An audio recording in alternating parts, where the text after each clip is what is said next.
Before moving to Australia, I was working closely with the networking group. You can work with people from small businesses. And I saw that the first need is in sales, marketing. Culturally, because of the movies of the past, they believe that, number one, AI is difficult or AI is going to take our jobs. They have some kind of negative feeling about what are these technologies. So much information, people don't know how to start. That's the same with AI. AI is here to help you if you want. If you invest time and effort to learn about it, definitely can help you. I'm so keen now to support women leaders in the AI governance space, especially non-technical leaders. That, at strategic level, they have these important decisions, meetings, discussions with their teams. Kids have that curiosity, right? Which we often as adults lose, right? Because we're so serious about things. And they were so proud and they were so inspired to keep learning and solve a problem using AI. And they bring so many good ideas. Take that we do usually as a society, thinking that just the adults are the ones that we know everything. Now, a lot of people will be saying to themselves, I don't need AI. It doesn't impact me. You are already using AI. I imagine that you have a phone. Yes. If you have a phone, you are already using AI. And you are using tools that are collecting data that's being used to train AI models. AI can help you to take ownership of your learning. Welcome to the Champion Mindset Collective podcast. What if I told you that artificial intelligence isn't just for tech giants, but for small businesses too? Today we're diving into how AI can help small, medium enterprises not just survive, but thrive in today's fast-paced world. Whether you feel overwhelmed by tech or just don't know where to start, this episode's for you. In this world of moving faster than ever, AI is no longer optional, it's essential. But for small and medium businesses, adopting AI can feel like stepping into a whole new universe. How do you even begin? What tools actually make a difference? And what pitfalls should you avoid? Today, we're joined by Karla Taboada. Karla, you are a global force in the field of data and AI. Your journey has taken you from Bolivia, Canada, Japan, and New Zealand, and even now Australia. That's true. You've served as a research engineer at the United Nations, held academic posts, and formerly were the head of data science at Auckland Transport, where we work together. That's true. Yes. Today, you're the Director of Data and AI at Infrastructure New South Wales and the co-founder of Domitila Technologies, and an organisation that's helping businesses and leaders navigate AI with confidence and clarity. Karla, you're also a proud mum, a champion for women in tech, and a passionate advocate for bringing robotics and AI literacy into schools and communities. It's a pleasure to have you here today on the Champion Mindset Collective podcast. Thank you so much. Thank you very, very much. It's my pleasure to be with you as well. Yeah. So as I mentioned, we worked together.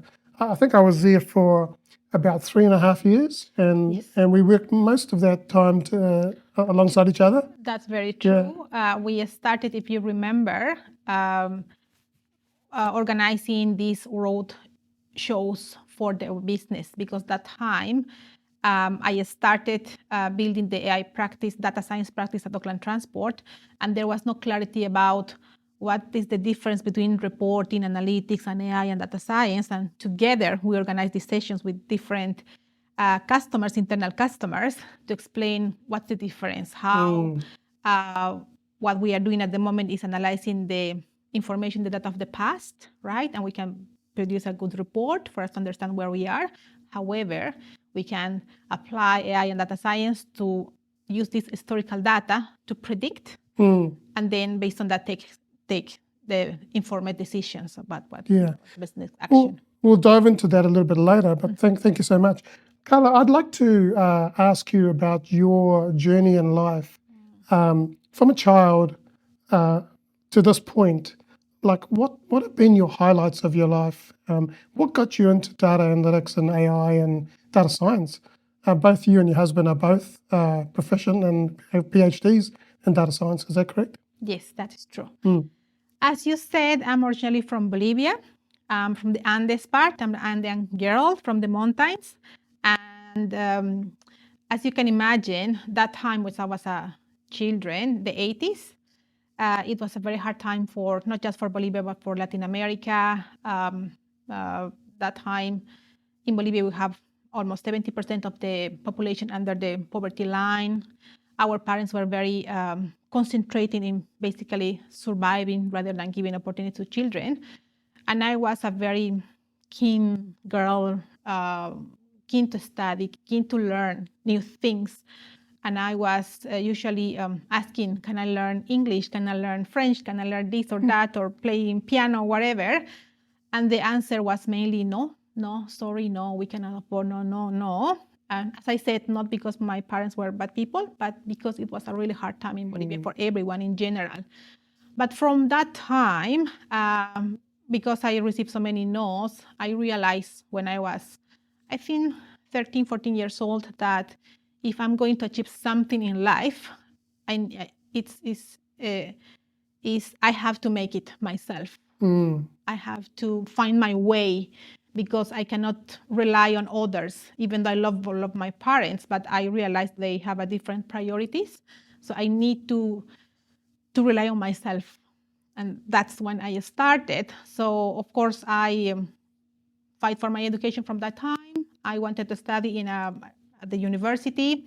I was very good at mathematics, and I was so fortunate to have a really fantastic teachers at the school. If I can share, I have one teacher. His name was Jaime Escalante. I don't know if you watched the movie Stand and Deliver. He was a Bolivian teacher that he was the inspiration from a Hollywood movie.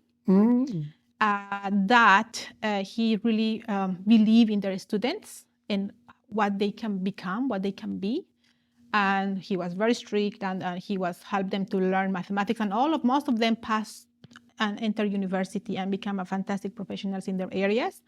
And he was recognized by the President Ronald Reagan that time. He received a Medal of Honor. When he passed away, President Barack Obama delivered a statement saying how sorry the whole country was for his death. So and why I'm mentioning him, because he was the brother of the principal of my school. Wow. When I was 10 years old. So that time he was already living in the United States. But anyway, from time to time, he went to Bolivia and gave us mathematics classes, 2 weeks, 3 weeks, 3 times per year.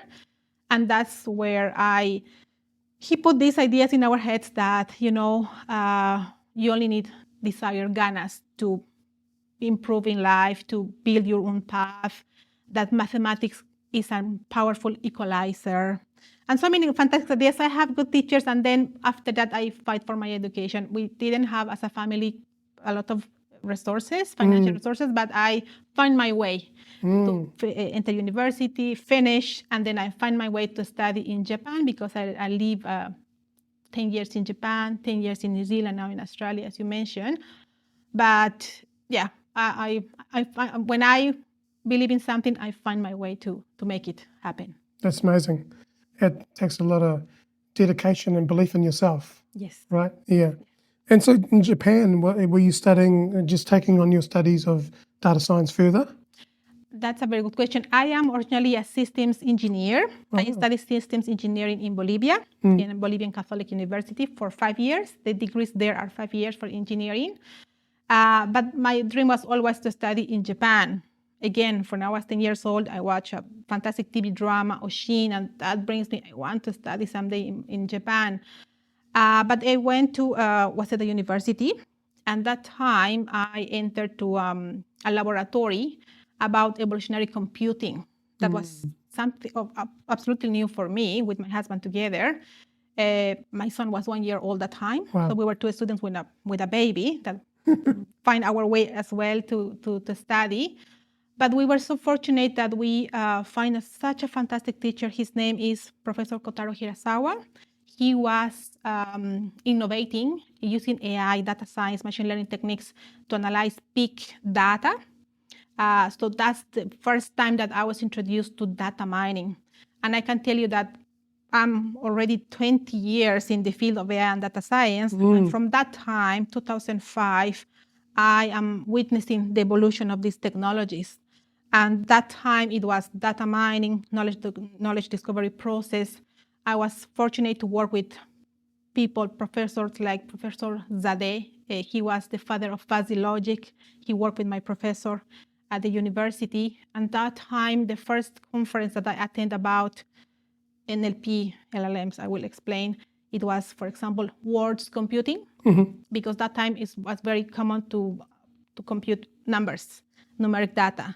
But then we were evolving into analyzing also words and then video and then images, right? So I witnessed how from words computing became text analytics, text mining, then natural language processing, then large language models, LLMs, that now are ChatGPT-like technologies, right? So I can tell you that the last 10 years, I'm witnessing the evolution of these fantastic technologies. I contribute a little bit with my son of grain to do the research and innovative techniques. But then after my studies, because in Japan I did my master, PhD, and postdoctoral degree, then moved to Canada 1 year to continue with another postdoctoral degree, but also work for a company as a project manager in NLP technologies, and then in New Zealand. But from academic background, I jump into the industry to apply these technologies to solve business problems. So that's how I entered to the world of AI. So it's been so fortunate to study in Japan in a university that was connected to these fantastic minds in the world. And then I keep learning and applying. And then now I believe that my mission is to ensure that we use these technologies to solve important business problems, social problems, focusing on support society, apply science and technology for social good. Yeah, and responsibly as well, right? Exactly. Yeah. You mentioned solving problems. Tell us about maybe 2 or 3 things that you're really proud of that you have solved, in any of the organizations you've worked in. I'd love to hear about some of the things that you've worked on that have really made a difference and impact to people's lives. Thank you so much for that. Usually, that's very interesting because once I decided to jump from the academia to the industry, I work mainly for government organizations, right? I worked for Inland Revenue in the past. I worked for Auckland Transport, now Infrastructure NSW, which is also a government organization. My work was mainly supporting people to do their work smarter, not harder. But something that I'm really proud of, I can tell you what I did for Auckland Transport, because as a part of my strategic plan, which areas we should focus as a data science team supporting the business, I realized that, number one, focus on safety, making our roads safer, right, for people. Number two, it was supporting listening, understanding our customers, and then network optimization.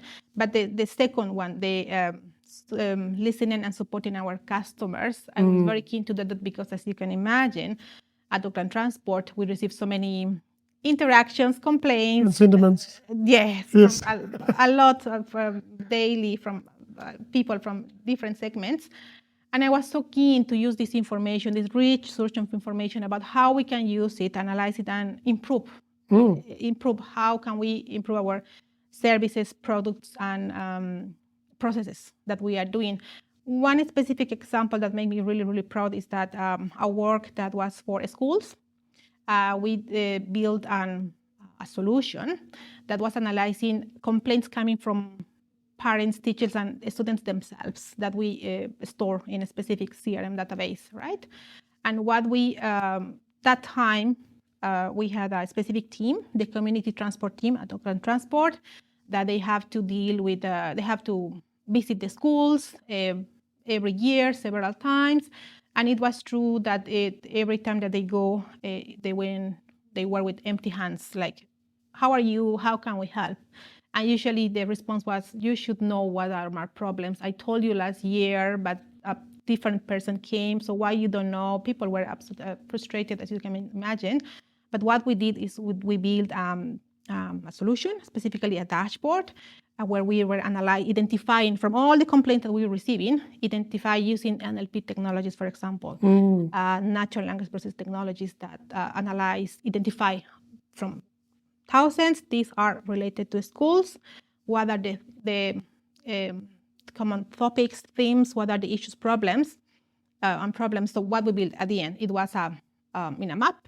You can see the areas in Auckland where you can see the top 10 schools that are having issues with transport-related issues, what the schools, and then what are the main topics and what we can do about it. So every time that this community transport team goes and talk with the schools, they can say, I know what are your problems now. We are doing this or this or that to solve you. Give us your input, please. So it's a working collaboration. So that we did for schools, listening and understanding our kids, right? And that was my point always, that usually when we talk about customers, we imagine old people like us, but kids, children, school students, of course, are our customers as well. So it was listening, understanding their problems, children problems, so we can improve our. Yeah, I do remember you working on that and completing that before I left Auckland Transport. And, what a proud moment of being able to, they would have been doing keyword analysis and stuff, right? No, not keyword. We were using, it was not as advanced as LLMs now, but it was some natural language processing to topic modeling, applying technology like topic modeling to find the common themes and topics in the data. So let's start with a little bit about the mindset. Like, why do you think so many small, medium enterprises feel overwhelmed or intimidated by AI? Because it's very true that nowadays everything is about AI in the media, television, magazines. Everything's about AI, and people is reading. They're keen to learn and understand, but the articles maybe some might be superficial. It's not enough, and it's very true as well that culturally, because of the movies of the past, they believe that. Number one, AI is difficult, or AI is going to take our jobs. They have some kind of negative feeling about what are these technologies. So I think it's so much information, people don't know how to start, and this negative feeling that is something to do something negative in my life. So I think that's the common. Yeah, and so many people are like scared of AI. Scared, yeah. They're saying, people thinking that AI is going to take their jobs. Yeah. And, AI is just a tool. It's an assistant. It's here to help us. That's the mindset that they should shift now, that AI might be a helper. Yeah. And that's the difference when I was in Japan. I told you when I was living 10 years there, that in Japan, technology in general, it was always a helper, a friend, because they're very busy, they're work-oriented, they work really hard. I love Japan, but they are so busy. And technology was always a helper. Any piece of technology, a washing machine, a better washing machine, a better rice cooker, any piece of technology is a helper. Absolutely. And that's the same with AI. AI is here to help you if you want. If you invest time and effort to learn about it, definitely can help you. That's right. And the last episode, AI episode I did was around with Monica Taleva, was that AI doesn't judge you, your background. You do, right? And so, so we got to shift our mindset around what AI is, and it's not there to have negative consequences on us. If we use it responsibly, then it's going to help us. That's the detail as well. This is a collective work. We are in a stage of time that if we are proactive, all of us working together, small businesses, medium businesses, people in the AI field like me for a long time, government and academia working together. So we ensure that we use AI for the right thing. We can go for a really fantastic period where we can have, abundance of new jobs, new possibilities. But if we don't invest that time and effort working together, we can go from a different path. Yeah. So we need to be very responsible now. Yeah. And I see there's a lot of people see a competition type thing, where for me it's about collaboration. It's about working, like you said, working together. When you work together, you're stronger. You've got different perspectives, Yep. and you're able to achieve a lot more together than you can on your own. No human being's ever made it successful on their own. There's always been someone behind them or beside them Yep. that's helped them become successful, and so it's no different. So, what is one shift in mindset that can help them take the first step? Excellent. As we just said, two things. Number one, AI is evolving. These technologies are evolving so much that are easier. It's designed for non-technical users now. So it's just you to take the first step to learn one tool. You don't need to learn 10,000 tools. It's just one to make you understand what it is, how it works, what are the limitations, because of course it has limitations. And then it can help you. It can help you. It can help you. It's not difficult. You can do it. Yeah. Then definitely do it. And it can help you. Yeah, absolutely. I'm on a mission to help small business users, owners, really adopt and leverage AI.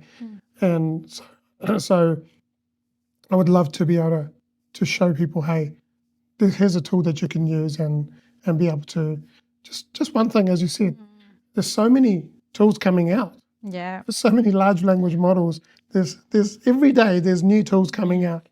But the thing is, the way I see it is, like you said, is that it's not about looking at the next shiny thing. Just find what works for you. Yep. Stick with that for a little bit. And then it's like habits. You can stack another tool on top. You have stack habits. So like in our lives, we brush our teeth, we comb our hair, we have showers, and that's all on automatic. But when we're taking on a new behavior or a new learning, we have to consciously think about it. And so what we can do is we stack another habit on top. In the same way is that if you're using a tool and you then become really comfortable with it, you can then add another tool that's going to help you. Yes, it will be easier and faster, but please take the time and effort to learn one tool. One tool. But the whole thing, who is building this tool? Where are they based? United States, New Zealand, Japan, China. What they are using, what models are they using? So learn the foundations first, question so much about the tool that you will be using, and then focus on your own business problems or own needs. Apply it, use it. If it's good enough, you keep doing it, and then you, as you said, keep adding more tools. But start with one tool. Start with one. The benefits, limitations, risks. So you have a good starting point. Let's talk a little bit about practicality over perfection. How can small, medium businesses get started? Like, what are some of the low-cost, no-code tools that a small, medium business can explore today, in your opinion? Sure. There are many good tools. The one, and I can mention again, many tools, but the one I can see that it can help you is Perplexity AI. Have you used Perplexity AI, right? That's very easy to do. The people say it will going to replace Google search, right? But it can help you with the basics. There is a free version that you can use it, but there is also a paid version if you want. It has deep research mode, which is, I think it's available in other tools as well, ChatGPT. However, it can be your 24 hours, 7 days per week research assistant. So you can give a query, you can give a prompt, and that's another skill that I encourage people to learn more about prompt engineering. But you give your query, it can help you to do a research. For example, compare this product with this product. And good thing about Perplexity AI is that once it generates the response, it always gives you a citation. Yes. So you get the response, you understand, you analyze it, but always you can go to the citation To the links, yeah. to validate, right? To validate it is true, it's not true. Yeah. What's the source of this information? So that's the basics. That you question, you get your response, but you always go to the source of information to see if it's not hallucinating, right? Because we already know that the AI can hallucinate. It does, yeah. So it can be your research assistant, it can be your marketing assistants to create content for marketing. As you already know, before moving to Australia, I was working closely with the AI, the networking group in New Zealand, in Auckland, where you can work with people from small businesses, for example, beauty salons, skincare salons, landscape owners. And I saw that the first need is, of course, sales, increasing sales, marketing, but they were a little bit struggling on building their online presence, social media presence. Yeah. And that's where Perplexity AI can help you generating your content, for example, or you can use Canva AI to generate your images as well. Canva is such a fantastic tool for marketing, Yes, it is. for marketing strategy. So start with those tools. I don't want to overwhelm you. Perplexity AI, get your responses, validate information, do a market research, build your online presence. You can generate your content, you can adapt, adjust, you can generate your images as well, but always be transparent with your customer. That's very, very important. And that's where I think we can discuss later. Being transparent with the customers, how you are using AI. Yeah, absolutely. Yeah. Can you share an example of a small, medium business that you've seen benefiting from adopting AI? Sure. As I mentioned, working with the AI, the networking group, small businesses, one specific example I can mention is that a skincare clinic. There was this really fantastic lady that she was very successful before COVID, and she was very caring about her customers. But COVID came and she had to close, and then she was starting again. But she didn't know how to reach their customers. But she had the business cards of her previous customers. Yeah. Not about hundreds of them, many. She said, I used to ask, please give me your business card. And she had all these business cards with her. So we said, okay, what we can do is take a picture, all of it put in a table, let's take a picture, and we can use AI to transform this image into a table. into a text and a small database of previous customers.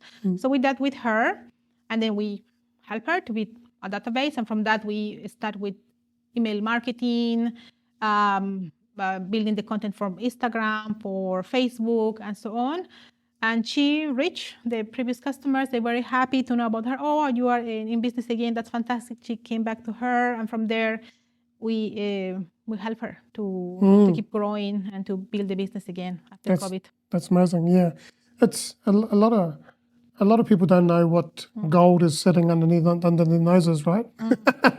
They've got so much value sitting there, but sometimes it's just you're working so hard that you don't even realize that if you were to take something like that and digitize it and then be able to turn it into text and into a database, like you said, and then you can automate the marketing side of things. Yes. Yeah.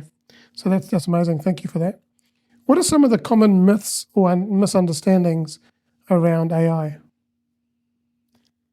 Again, that is difficult, that is only for technical people, that is going to steal our jobs, that some parts, if you don't learn, you could left behind. Yes, you will be left behind for sure. But that sounds very common, but that's the common. Yeah. So here where we're recording this is at the Crate in Albany. It's a co-working space, and I've been working with the Crate on a solution for their newsletter. And up until now, it was taking 3 people over every 2 weeks, about 6 hours in total. And we have worked with the platform owner and their support team, and we've built an automated newsletter generator, a creation tool, a workflow that takes us from 6 hours down to 5 minutes, and 5 minutes or under. And we were having some issues with AI hallucinating, because whenever we sent images across, because to create, you had a title, topic, and we were asking OpenAI to pick the right image in a folder. And it was hallucinating and giving the wrong image. Yeah. But as of today, we solved that, and now it doesn't do that. So it's just learning the limitations of AI, and then what other tools can you use to help with AI working smarter as well. That is Right. true. And as you said, keeping the human in the loop, Absolutely. validating the responses. Absolutely. You cannot trust for AI to do everything for you. Yeah. It can help you on some specific tasks, but you always need someone yourself or somebody from your team to validate the responses. Absolutely. So the end of that process is an email goes out to, it gets uploaded into Zoho's email campaigns, and then email goes out to the approver, who then validates it and approves it, and then it gets sent out. Yep. Yeah.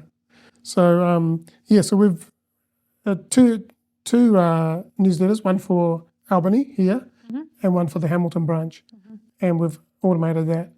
And so we're looking at taking this tool or this workflow out to the market and be able to help others as well. Sure. So if you're watching this and you're doing newsletters and it's taking you a long time, reach out to either Karla or myself, because we are looking at doing some work together as well.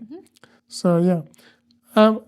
How do the misconceptions that we just talked about hold these businesses back? Because they are living in fear, right? They are being paralyzed by fear, and they're not taking actions forward. That's the problem. Yeah, and I'm sure you've seen a lot of people Yeah. go through that fear. Yeah. And it's not just small businesses. I've seen that behavior at big corporations, big companies, the leaders that are non-technical, and they are so afraid about learning and asking questions about AI. They don't want to recognize, I don't understand this, please explain to me what are the risks, or let's discuss openly about what we can do with AI, what it is, and how you can use it at the organization. Sometimes egos as well plays a big, role there, but it's mainly the fear. One thing I want to say is that fear is false evidence appearing real.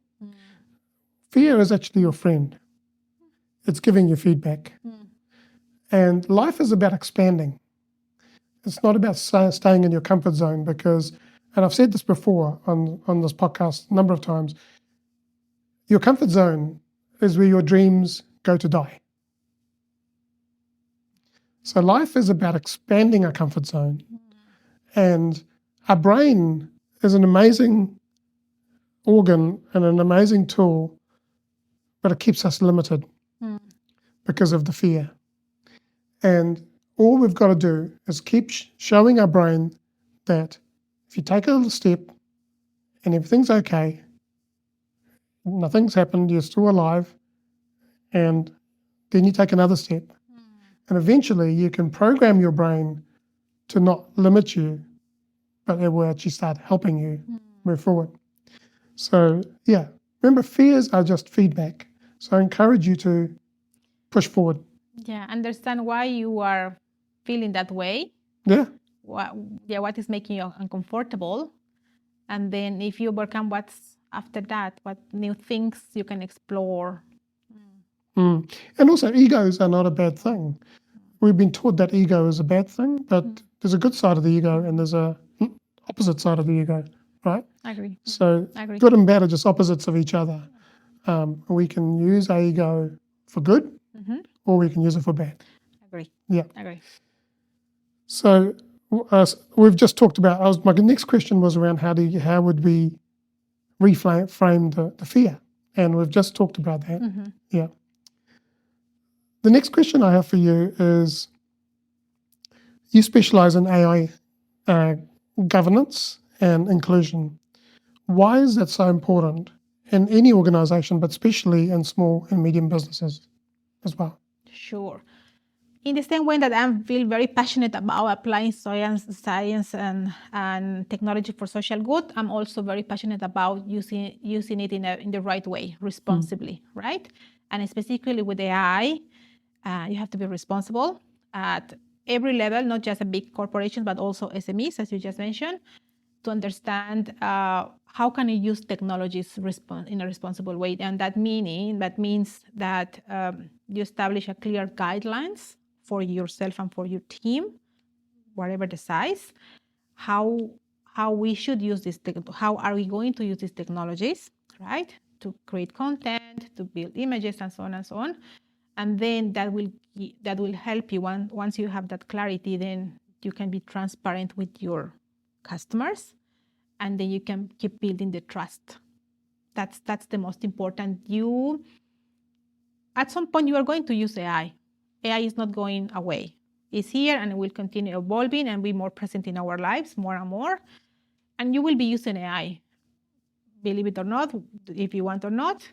But then having that framework in your company organization, understanding what it is, how it works, how we are deciding to use these tools, so we can be transparent, we can be compliant with the national, international regulations, but more importantly, how we can keep building the trust with our customers. That's why it's so important, because if you don't have clarity, you can impact on the trust with your customers. Yeah, clarity is so important. You got to get clear on what you. Yeah. It's another tool that we'll be using. It's another technology. Yeah. You need that clarity, what it is, how I want to use it, and then be transparent with my customers. Yeah. AI has been around longer than we think. Yep. Right? AI has been around for a very long time. And we don't even take notice of it. Like most of our technologies that we use or appliances that we use have AI built into it. I've got a toothbrush that has AI built into it. And I bought that toothbrush, well, not the head, but the actual toothbrush, mechanical thing, I think about 3 years ago. And it's still going, but it's got AI built into it. It can sense when I'm going too hard on my teeth, and it lights up. That's all AI. It's all artificial intelligence. It's evolving. It's becoming generative. And then what are the other stages of AI? So currently we're in the generative AI, where we can generate content and information based on AI. What are the other AI advancements that are coming in your mind? Next will be automation, and that's where we are in the agentic approach. Yes. The agents, that they cannot only generate a response for you, can help you, but after that it can take actions. Yes. Right? Therefore, you can have not just human beings under your team, but you can have a digital workforce. And that's areas, for example, Salesforce or Agentforce are very powerful at the moment, that you receive a complaint in your database. AI can prioritize, for example, the most people is really upset about your product or services. Then you can see, you can raise an alert to a human being, analyze the specific complaint from that person, and then AI can help you to draft an email, and then you can take an action to contact the person. Always a human in the loop for sure, but it can help you to take actions. Actions. And that exact thing, that exact scenario, I'm currently building that.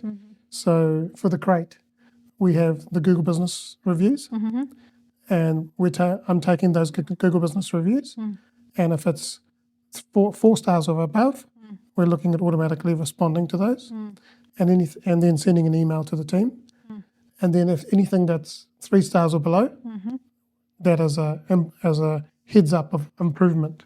Okay. And so we're currently working on something that exactly like what you just said, similar to what you just said. Yeah. And so there's so many different applications, and you can also have individual agents doing different things, but you can have like a agent orchestration where you have multi agents working together. Yeah. In your example, of course, you are not receiving the complaints and using AI to analyze it and send an automatic message to the customer. That's not where, of course, suggesting is that it will help identify where are the problems, who is suffering that problem. So you, the human beings, the teams can make an action on that one with the support of AI, but it's not automatically end-to-end. AI does everything. No. Having the tools to support our work to make it faster and efficient, and so we can solve the problem faster. Absolutely, yeah. How can small business owners apply ethical AI principles without needing a technical team? They definitely, there are really good resources that I can share after the conversation. However, they need the support from someone, some expert, somebody that can guide you. Because again, many good frameworks, a lot of information, but they need the support from one person or a team of person that can guide them at the beginning for understand to start, right? Your AI strategy, for example, how you are going to adopt AI in your organization, what prioritize the top 3 use cases where AI can help, and then the AI governance, what tools you are going to use, what are the risk benefits, the cost structure in the long term.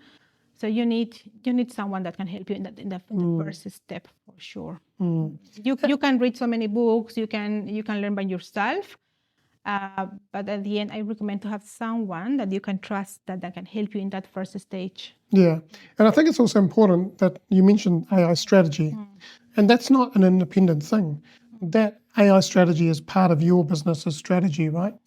And so if you're looking at your vision 1, 2, 3, 5 years ahead, how are you going to implement, or how are you going to bring AI into your strategy so that going forward, it's part of your ecosystem, it's part of your strategy going forward?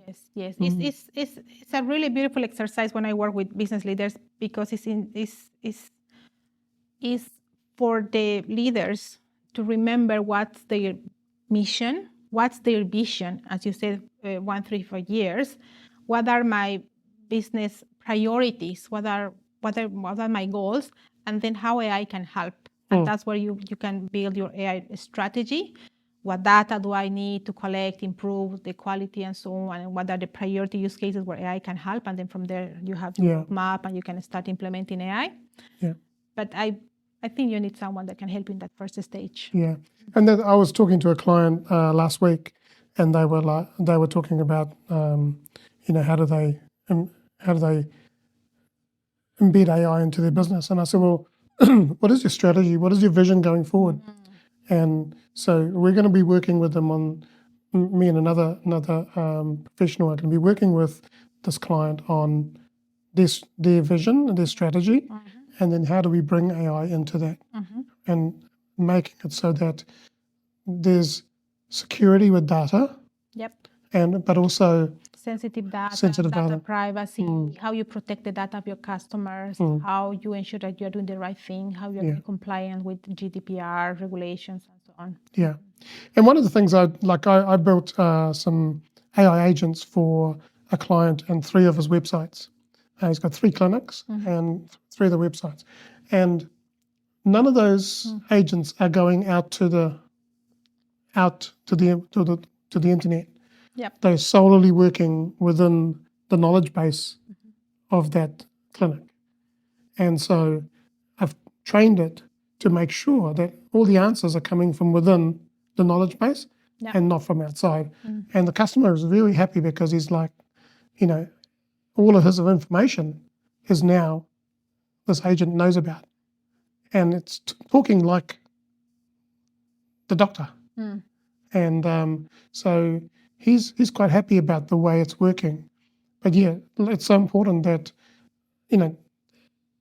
information that is being communicated is available information, but you've got to make sure that anything that needs to be secure is secured in a space. Yeah. Yeah, and also data sovereignty. That means where your data that is being processed. It's processed, yes. Because your data can be locally in New Zealand region, for example. But if you use Azure OpenAI APIs, for example, where are you sending your data to be processed? To be going to the States? To could be or to another jurisdictions. Yes. So you need to be careful on asking those. That is technical data security questions, but you need to clarify that. So how can organizations really, like that's something that I've been asking as well, is like, how can organizations, like in the local government where we worked, we were very strict about data going outside of New Zealand, Australia, right? We have the cybersecurity teams that are taking care of that. So how can small businesses, like, how can they protect their data? Like, what kind of systems or platforms would they use to protect the data? That's where I mentioned that you need someone, an expert in the field, not somebody, a specialist in the area that can support you. There are so many questions that you don't know. Yeah. Yeah, and the specialist can help you to identify what are those areas. That's right. Yeah. So why is it so essential to include more women and diverse voices in shaping AI? Sure. It's not only women, it's not just diversity in terms of gender, it's also in terms of ethnicity, in terms of age, because we are, as a society, building, developing tools that are impacting the whole society, right? And it's not desirable that just a specific group of people is building something so powerful that is affecting a lot of people. So the best is that as a society, we ensure that tools, any other social media platform, you have different perspectives, different experiences, different issues and problems from women, from all the younger people, from people from different countries, at the end, different perspectives, to raise where should be any bias in the data, in the algorithm, in the system, identify on time, so we have a positive impact with the tools and technology.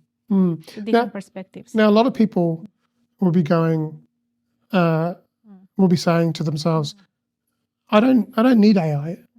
AI is not it doesn't impact me. So why should I use AI? What do you say to those people? You're already using AI. I imagine that you have a phone. Yes. If you have a phone, you're already using AI. Yes. Got Siri? Yeah. Yeah. Yeah. And you are Alexa or? And you are using tools that are might be collecting your data that's being used to train AI models. So even if you don't want, you're already doing that. You're already doing it. The best is to get informed so you can take better decisions about what you can do with it. And how are you educating people with this, especially with your business? Excellent. So as a Domitila Technologies, we focus in different areas. One of them is working with the schools and teachers I was very proactive, especially during COVID times, because the kids were at home, and therefore we deliver online workshops. I was very fortunate to have a partner with a company in Denmark that opened the door for schools in Finland, in Denmark, in Spain, in Colombia, in Latin America, in Bolivia. So I'm so keen, so passionate to talk with the schools, school students, with teachers. With the students, three areas, depending on the age as well. But one thing is raising the awareness about social media platforms for school kids. How, if you see the Netflix series about adolescence, I don't know if you watch it, right? It's so hard to see for some parents, but it's very true that as a parent, we don't have nowadays all the influence on our kids' lives. You have social media, you have internet, you have so many things, and especially social media platforms that can have a very negative impact on your child. So you need to be aware that they are based on recommendation systems, based on AI, that is trying to understand what you really like, so you can bring you more and more about that kind of content, and that can harm you, right? So that's one thing: awareness about social media platforms for school kids.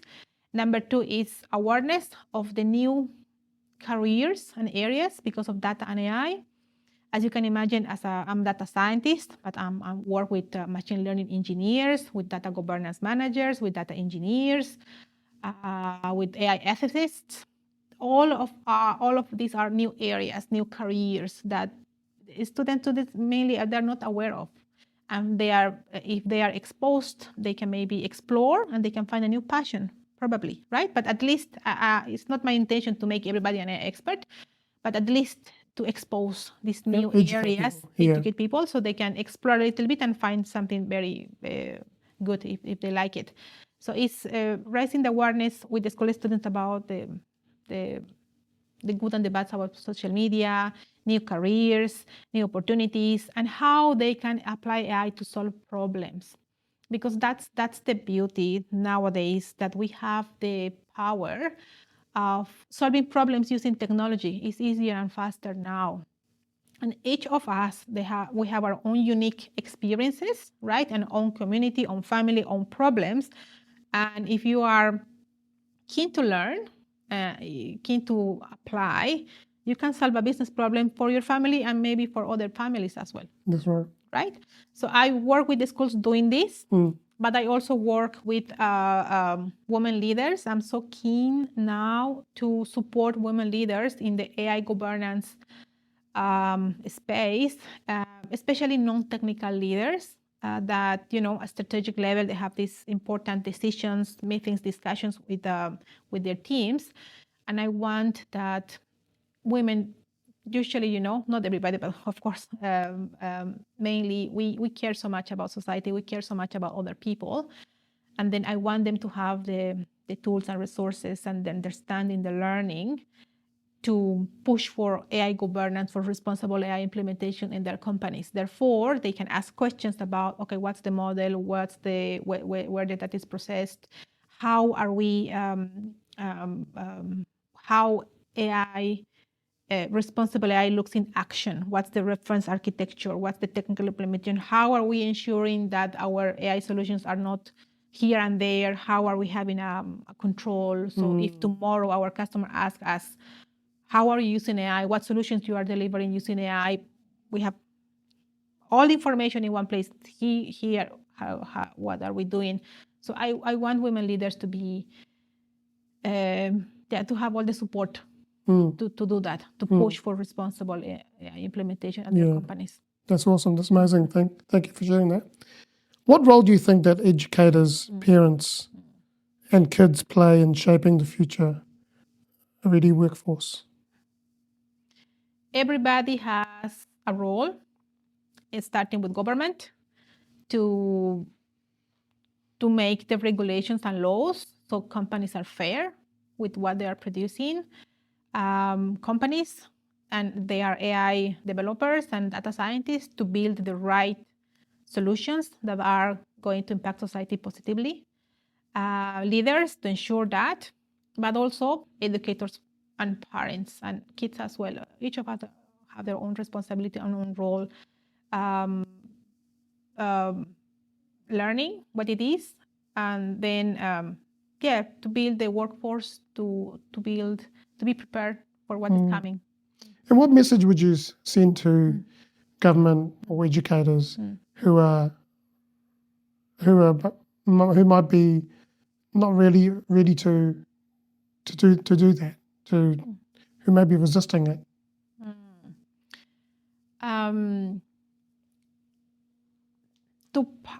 I think to educators and parents mainly, especially because of social media, there is the risk that, to give an example, when we were children, when we were outside in a park or in any other place, you were not safe. Once you were at home in your four walls, you were safe, right? With your parents, with your family, you were safe. But that's not the case anymore. A child can be more unsafe inside in front of a computer than outside. At least outside, you are seeing that he or she is jumping and playing on the trees. But being in front of a computer, you don't know who is being, on the other side of the screen.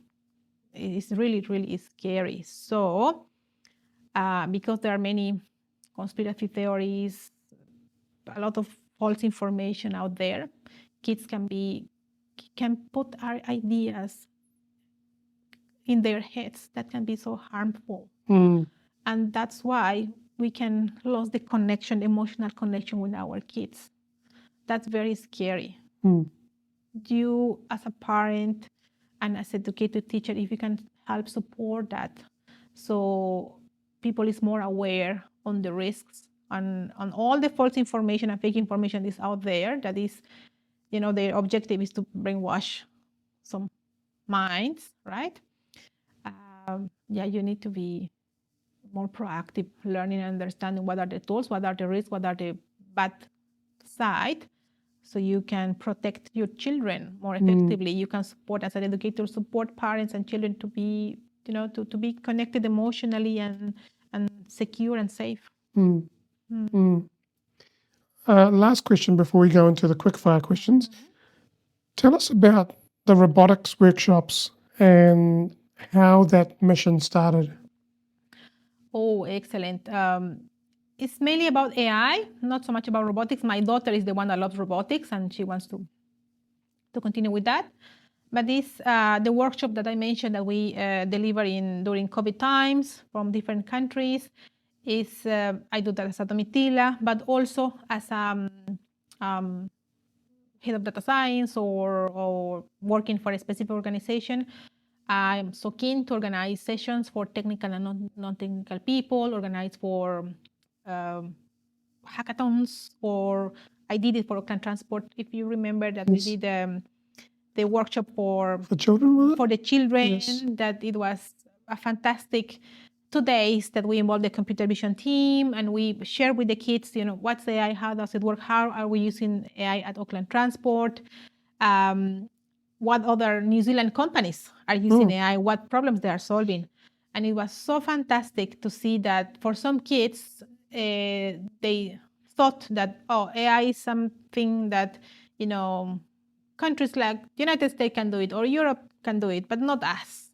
That was the feedback.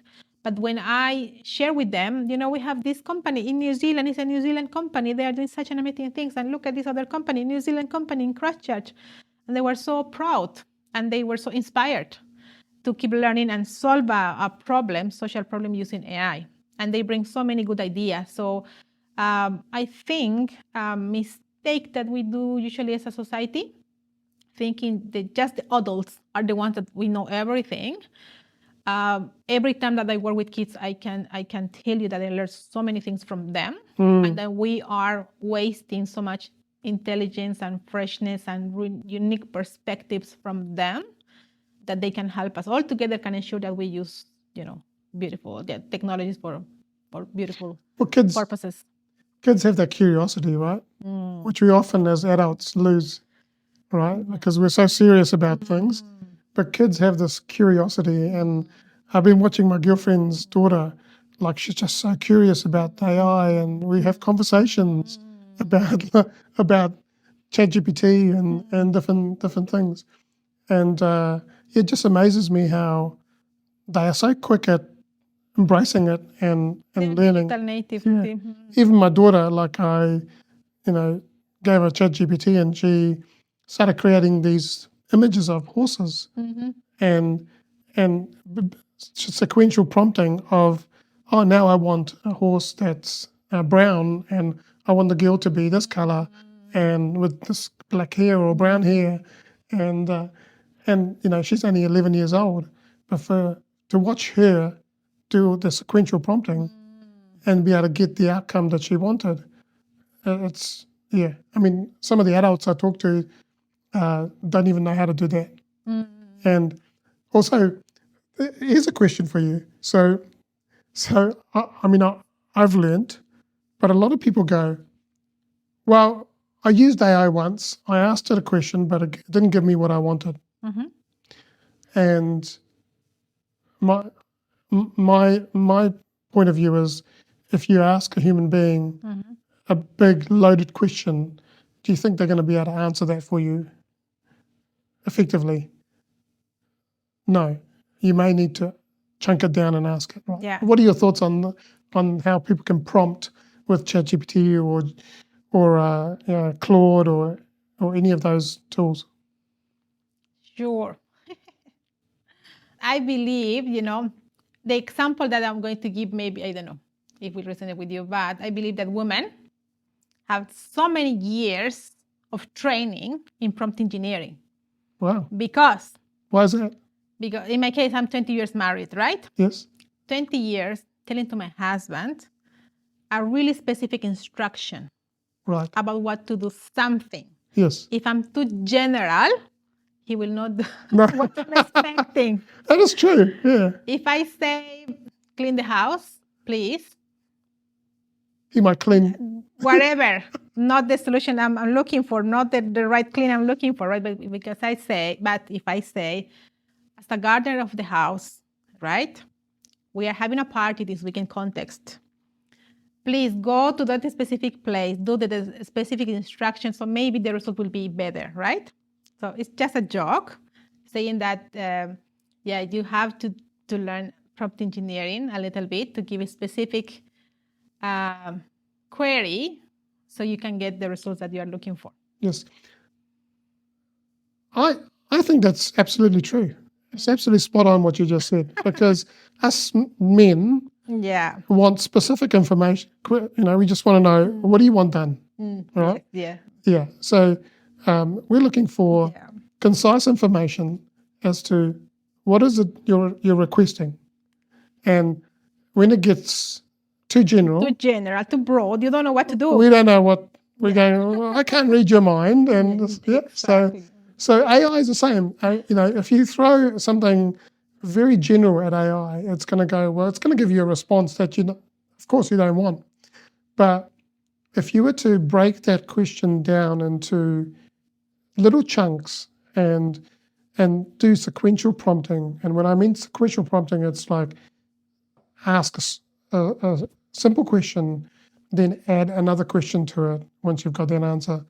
But also be mindful that AI does hallucinate, as we've talked about before. Yes. And if it starts to hallucinate, don't keep asking questions in the same chat. Start a new chat and ask the question before the hallucination and carry on in that. Because what I've heard through listening to some podcasts is that AI will continue to keep talking about that previous conversation. So if you find that it's going off on a tangent, then stop, start a new chat, and then continue on from where you left off. Yeah. So I think, like anything, people used to say to me, you've got these big visions and big goals, and they get exhausted because they're like, oh, your brain works so differently from theirs. And I had to learn that I had to chunk things down for other people because they just could not get it. and all our brains work differently. So yeah, AI is the same way. Use it as a tool, use it as your friend, ask it simple questions, and do sequences rather than one big question, because it's going to give you a general answer. Yep. Yeah. Provide context. Context. Provide Yes. context. Yes. And then explain what usually mention you are, working as an specialist in marketing, or you are working as an expert in this area, and then what's exactly the specific task that you would like them to answer. Yeah, they're taking on the persona of that. Yes. And that's a skill that's why it's prompt engineering, right? So you will keep learning and improving your prompts, so you will get the answers that you want. Yeah, and there's I watched a guy with a YouTube video. This guy was talking about how to create a good prompt, and there are different components of a prompt. If anyone's interested, I'll reach out and I will send you that information. Yep. All right, we're at now the quickfire questions. So you can answer these questions in a single word or a short sentence. Yep. And the first question is, what is your definition of success, and has that definition changed over time? My definition of success is being free. It's being free, mentally free, and as a consequence of that, doing what you really want to do.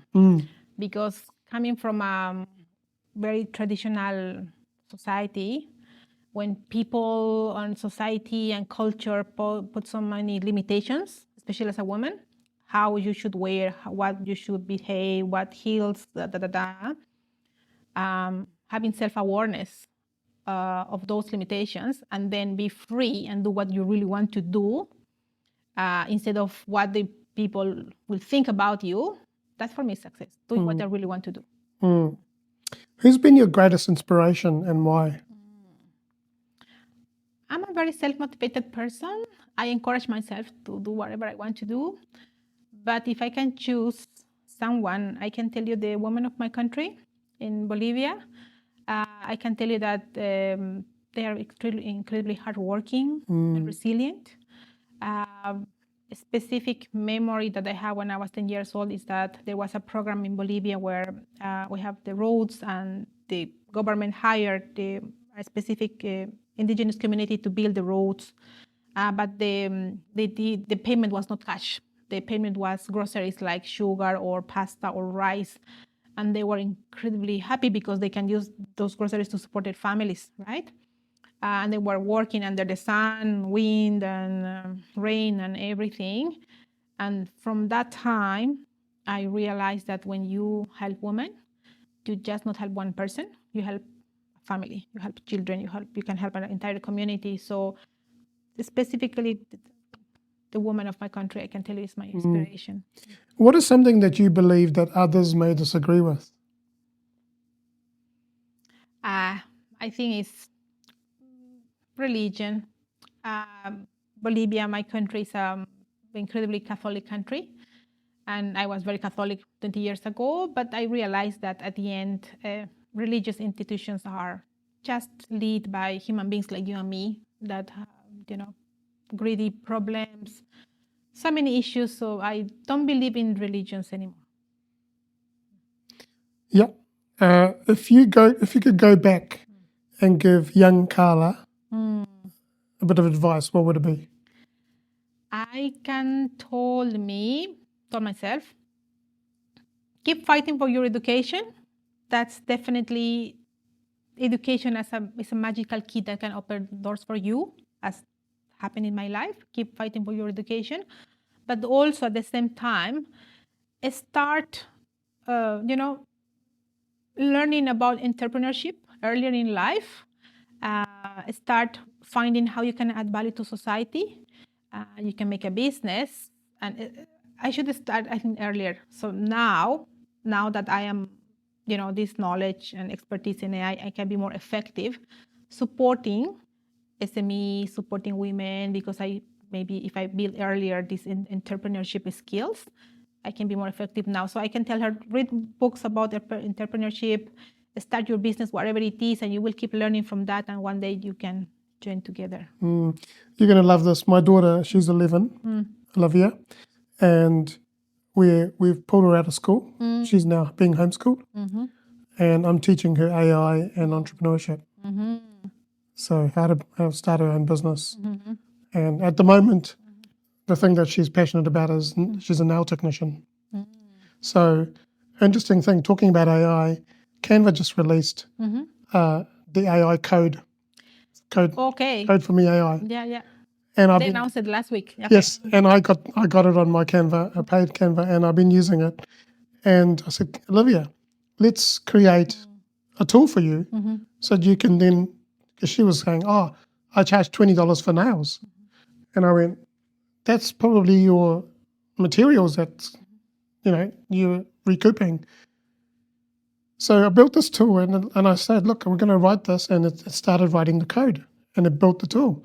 And I said, so what does the client want? And I said, okay, they want their nail polish removed. They want to do all these different things. And it said $120. And you should have seen her face. She almost fell off the chair. And because she didn't realize that, that how to run a business. She's only 11 years old. But with this tool and AI, I was able to help her change her mindset a bit, right? So it was interesting. What is one message you'd like to share with the world? I think at this stage is that AI can help you to take ownership of your learning. I'm not saying AI will replace educators, not at all, because they are needed more than ever to guide children to use AI safely in a productive way. And anyway, teachers and educators are more than learning facilitators. They are, for some kids, they are maybe a second mom, a second dad, the only adult that they can trust. So they are not being replaced. But I'm saying, from my times when I had to beg to my parents, please pay for me English classes, French classes, or whatever, now we have AI tools like a rabbit hole, if you know the rabbit hole, or any other that can help you to learn. I think everybody has a mobile phone now. You can use it as a tool to take ownership of your learning. And from that, you can build the skills and you can have so many good opportunities in life. You can build your own path. It's easier and faster for younger generations to succeed in life now. Yeah, absolutely. If you use it AI in the right way, especially take ownership of your learning. Last question. What does it mean to you to be a champion and have a champion mindset? For me, to be a champion is to contribute to society, is to find your purpose, is to find your way to contribute to society in a positive way. That's a champion, somebody that is valuable for society. Champion mindset should be, life is up and downs. Nobody has a perfect life. Each of us have their own challenges wherever we are. And if you have a champion mindset, is turning adversities into opportunities. So whatever situation you are at the moment, understand that it's part of life. It's temporary as well. It's temporary, for sure, 100%. Nothing is eternal. And then what are the learnings that I could get from this situation? And then how I can turn this into something good for myself. Absolutely. Always put good things to your brain. Yeah, absolutely. Awesome. Thank you so much. Karla, thank you so much for your wisdom and sharing everything you've shared. And I'm sure it's given people some insights and on how they can innovate better and how they can step up in their business and lead with AI responsibly. Yep. And make sure that people are protected, the data is protected, and so on. To our listeners, whether you're a small business owner or you're curious about AI, a leader striving to build ethical systems, or a parent thinking about your kids and their futures, today's conversation is a powerful reminder that AI isn't just for the elite, it's for all of us. So you can connect with Karla. We'll have the links to your in the show notes and whatever else you want to share with us. And if something is sparked for you, then please get in contact with Karla or myself. And so Karla's business is Domitila Technologies, Yes. and I've got a business called AI Workflows, and I help people and small businesses with automation, process improvement, and AI. So reach out to either of us, Yes. and Happy to help you. happy to help you. And you might individually, or you may be working together to help you. So until next time, keep learning, keep growing, and remember that the right mindset, with the right mindset, anything is possible. And as Karla said, adversity is always going to be there. We've got to learn how to adapt and pivot, be resilient in our lives. And I tell you, I'm a true testament of the adversities that I've been through in my life. And what I've learned is that every time something happens is to look for the learning, as Karla said, and what can you do with that learning to move forward. No one is going to come and save us. It's up to us to take responsibility for our lives and save ourselves. So I encourage you. And lastly, I just want to say you are loved, you are worthy, champion your life, champion your greatness, and have an amazing day.